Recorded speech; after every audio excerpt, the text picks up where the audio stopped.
Hello, and welcome to this presentation of multi-requirement testing using focused falsification.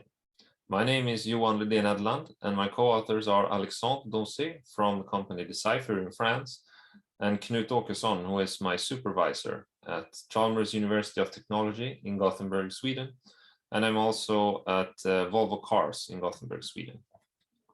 So this paper and the presentation is about testing of software, specifically about software in electric cars.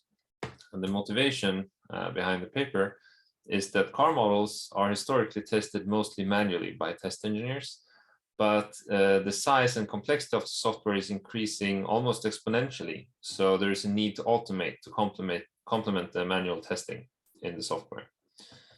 As an example, we can see in this graph here to the right, where we show the downloadable software size in cars, some of the car models since 1998. Specifically, we can see, for example, that the XC90 in 2015 had less than 1 gigabyte of software in it. But in 2020, it had around 15 gigabytes in it, which is a huge increase in the size and therefore also the complexity, which is why the long-term goal of the research project is for us to introduce more automatic testing for software in cars. And the goal of this paper specifically is to adapt the testing of industrial models through falsification, which leads us into falsification of cyber-physical systems, which is a way to automatically generate tests for hybrid systems under test. So what we have is a toolbox in MATLAB called Breach, which we use to generate curves, which are the inputs to the hybrid system that we simulate in our case.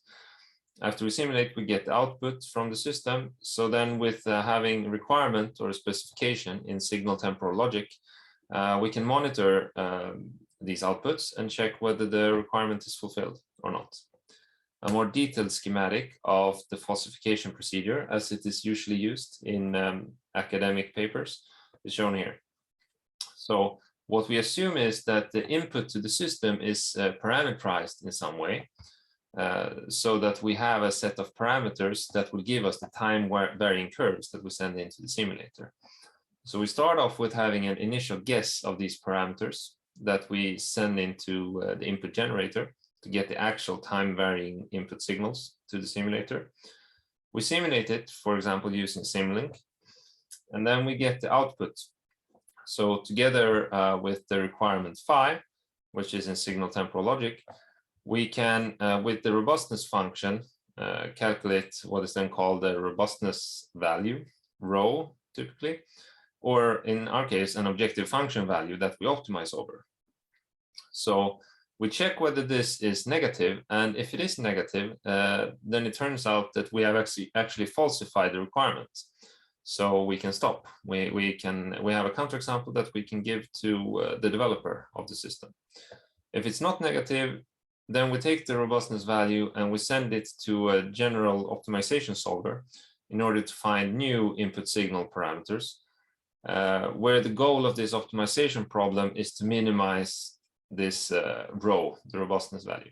Because as I said, if it's negative, then we have found a counterexample, and that's what we're after. Now, this is made possible by Signal Temporal Logic and the way Signal Temporal Logic specifications work. So I will briefly show this with a simple example. So we'll assume here that we have the natural language specification that the speed v should always be below 100.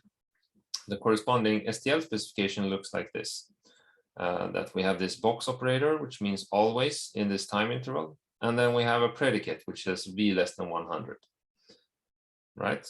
So now, assuming that we have this specification and we have these three simulations where I have plotted v as a function of time in all three of them, if I ask the question, which one of these is closest to falsifying the requirement, which says that we should be below this dashed line, 100 kilometers an hour, then I think many of us would say that the right one is the closest, simply because the maximum value of the speed over the entire simulation is closest to the threshold. Now, for this specific example, this is exactly how the robustness is calculated. It's simply the difference between the threshold value to the maximum of the speed over the entire simulation. So the robustness value for the left one would be 50, for the middle one 20, and for the right one it would be 8. But the good thing about robustness of STL specifications, STL requirements, is that it can be calculated for any STL formulas. So, which makes it very good when we want to use it in a falsification framework. Now, there is a difference, however, in the problem that we want to solve based on the use cases we have from Volvo compared to the standard falsification procedure, which I just presented. So in the use cases from Volvo, we typically have many requirements for each system, more than 30, let's say. And we also have different requirement types. So each requirement, let's say phi1, we can see over here, it has one safety component, which must always be fulfilled, and it has 0 or more activation components, which, and each one of these says when you have activated a part of the requirement, so it's used for a different purpose than the safety one, which we'll come to later as well. But the important part here is that the standard falsification procedure, it really only takes into account that you falsify one requirement at a time, but we have a lot of requirements. So in what order should we do that? The most naive implementation of this, or the simple one, would be to do it sequentially, right? You choose some kind of order, maybe arbitrarily, you order your requirements, and then you spend some simulations for each, trying to falsify them.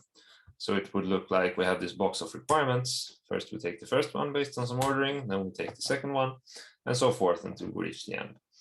What we propose here is what we call MRF, multi-requirement falsification, where the problem is to falsify as many requirements as possible in a given budget. So we present here an algorithm with 3 different phases that attempts to solve this problem in a more elegant way. So in short, what we do is that we take this entire box of requirements and try to consider them all at once when we falsify them, instead of just sequentially. So now I will spend the next few slides going through the different phases of this algorithm that we are proposing here in this paper, the MRF algorithm. Now, the first phase, which I call init here, is corners and uniform random sampling, where we can see that typically falsification algorithms are compared against uniform random samples in the parameter space. But we have observed from previous public benchmarks that corners are good guesses for counterexamples, so we should include them as well in an initial phase. And corners here, a corner is when the parameters have either their minimum or their maximum value from their allowed range, which intuitively is a corner if you plot them in the parameter space. And then, so first some corner samples and then some uniform random samples. And we can also note here that at regular intervals, we remove requirements from further monitoring as soon as they are falsified. So the list of requirements that we are considering for falsification, it shrinks over time, the more of them we falsify. And then when we have done this initial step, we do the global sensitivity analysis step, global sensitivity analysis, where we calculate the elementary effects of each input parameter. So what we do is that we change one parameter at a time to create a path in the parameter space to then see which parameter affects which requirements by the use of the robustness values. So as an example here in 2 dimensions, we start from an initial random point, then we take a step in only parameter 1 and then a step in only parameter 2. And then if we have more, we take a step in only parameter 3 and so forth. So by repeating several such paths, we get an approximation of which parameters affect which robustness values. And this is something that we use in the next phase, which is called focused falsification. So I present this phase as pseudocode, kind of an algorithm here, where in short, we keep track of the history from all previous simulations, from the initial phase, sensitivity analysis, and previous iterations of the focused falsification. We have a taboo list, which we initialize to the empty set, which we simply have there to make sure that we don't focus one requirement several times before all other ones have been focused already. So then we loop these 5 steps here. The first one is that we select a requirement based on some heuristic, for example, the one with lowest robustness so far. We append it to the taboo list so we don't repeat it more times, as I mentioned. And then we select inputs that have non-zero sensitivity for the specific requirement. So this is where we use the sensitivity analysis results. So those are the only ones that we include in the optimization problem. So step 3 here is used to reduce the dimensionality of the optimization problem. And then number 4 is essentially the standard falsification procedure. We use an optimization solver to falsify the requirement.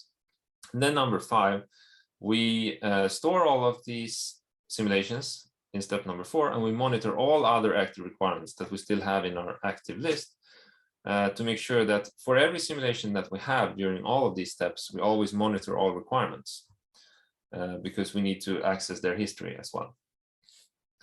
And a note here is that while we only include parameters that have non-zero sensitivity in the optimization problem, we still vary the other ones. So we call them stochastic parameters because they are varied randomly and the optimization solver is not aware of them.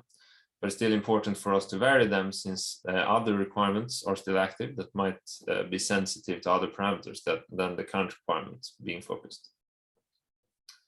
So that finishes the discussion on this proposed algorithm that we have. So what we have done then is that we have evaluated it on a benchmark. And this benchmark is an extension of the MathWorks automatic transmission model, where we have 13 inputs, the standard, throttle, and brake, and then 11 artificial inputs, which affect the requirements, but they don't affect the dynamics of the model. We have 9 outputs in total, and in total there are 70 requirements, where most of them are inspired from Volvo specifications, Volvo requirements, and they are published in a separate works, a benchmark publication. And then some of them are the requirements from the ARCH yearly competition on falsification. And we should note that all requirements have activation and safety components as well. So the results, they are being shown here in this table. What we do is in the paper that we introduce a new baseline, which we call corners uniform random, which is simply what it sounds like. First, we do some corner samples, and then the rest we do uniform random samples.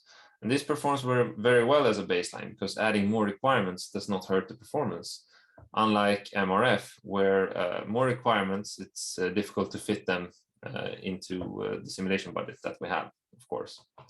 So the results are presented here in this table, which is also shown, but without colors in the paper. I have color coded it now with blue for whenever the baseline is better and green when MRF is better. So what we can see from these results is that corners uniform random is faster on average. And this is mostly because it doesn't perform any sensitivity analysis where we only change one parameter at a time. But MRF in general falsifies more difficult requirements than the baseline. And apart from this, we also present results on the sensitivity analysis itself, because it has proven useful for large systems at Volvo cars. So here is essentially a matrix where each row is an input parameter and each column is a requirement. So each cell is green if the given requirement is sensitive to the input parameter and red otherwise. What we have seen from the actual models at Volvo cars is that engineers, they have great use of such a matrix because they get a very good overview of these big systems, especially good when you have new engineers as well who are not too familiar with the model. So to summarize and conclude this presentation, I have a few bullet points here. We present multi-requirement testing, where we handle multiple requirements in an industrial setting, where activation requirements can be used, for example, for regression testing, and safety requirements can be used, for example, for stress testing, so different phases in development. We present the problem of multi-requirement falsification, where we want to falsify as many requirements as possible in a given budget. And we present 2 approaches: the baseline corners uniform random, which is simple and fast, and then MRF with sensitivity analysis and focused falsification, which is in general better at falsifying difficult requirements. And we also saw that sensitivity analysis is useful on its own to give a system overview for these large industrial systems. With that, I thank you very much for listening to my presentation.